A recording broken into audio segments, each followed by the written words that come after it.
All right, YouTube. Show y'all a little something today. It's an '85 Monte Carlo SS. It's a good friend of ours' car. Him and his wife been married for ages.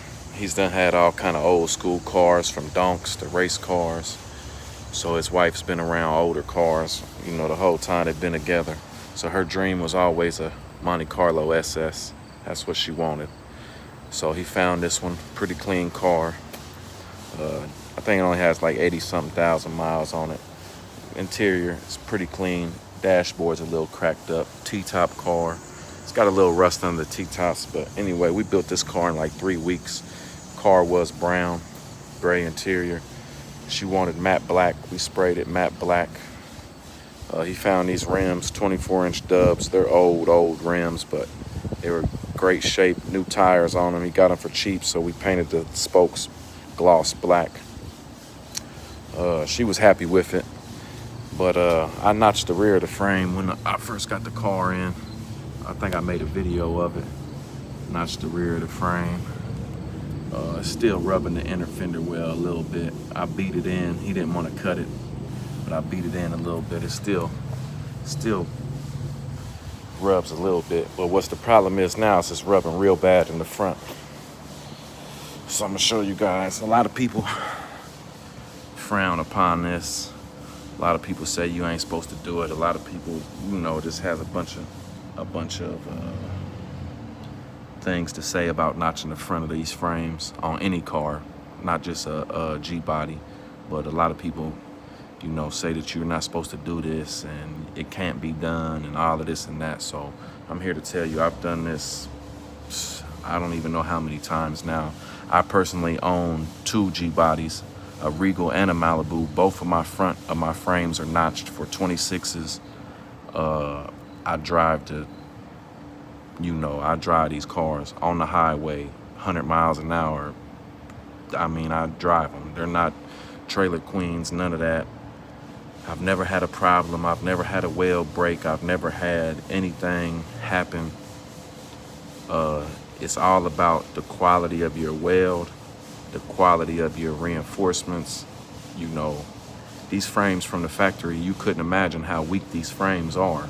Literally, like these G-body frames, even the donk frames, everything, these frames are so weak. This is literally just 2 pieces of metal sandwiched together. They're not even fully welded out. They're just basically tacked all the way around. So from the factory, these frames aren't even that strong. Of course, yes, you are cutting some of this structure out, but I'm adding structure to this. I'm not just cutting it out, beating it in and welding it back together. I'm cutting this out and I'm putting structure inside of this point from here to here, and then welding the metal back in there. That way everything is tied together, top and bottom, front to back, with the new metal in it. So this is what I do. If you see, it's a body mount right here. You can't cut back only to the edge of that body mount. So under here is the body mount hole, to where you can slide the bottom of the body mount, you get to the bolt, all of that. So what I do is I cut my cutoff wheel, my little air grinder cutoff wheel, get up in there, I cut this section out all the way to here, come down. This is your lower control arm mount, but this piece right here is not important. It's just, if you look, it's a part of it, but it's like extra overhang. So you can cut this, usually take like 1 inch off of this right here. Just this side is fine, you won't even need to cut it. I like to cut right in here, right behind the brake line. Cut right in here, cut back. Then once I get this section of metal out, then I cut back to that weld line. You see that weld line right there? You see my finger? That's about 1 inch, 1.5 inches back. And it gets a little thinner right here. You can see it's probably only 1 inch there. It gets thicker as it goes down. So we're gonna cut to that weld line. Then where it's thinner at in this area right here, we're gonna take a little further back of the weld line, but we're gonna cut to the weld line first and take this chunk of metal out. And once I get it out, I'll judge by cutting a little bit more back in this area here. Once I get that out, weld supports inside of the frame, pieces of metal. They're usually about 3.5 inches tall, about 2.5 inches thick. Put them inside of the frame. about every 3 to 4 inches, all the way down. They're gonna be welded at the bottom, at the top, and in the back. Then when I put my new piece of metal in the front, everything will tie together. I'll leave a little gap where I can tie the front piece into the tops and the bottoms of all of these plates, and the car will be perfectly fine. So I just want to show you the process that I use when I do this.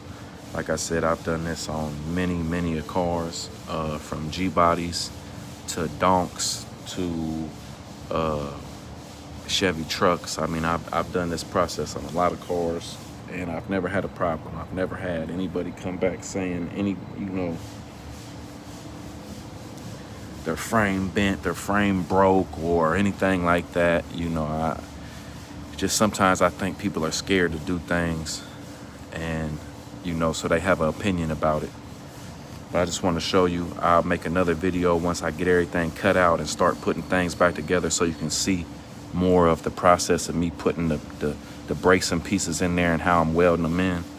Appreciate you for watching. Like, comment, subscribe.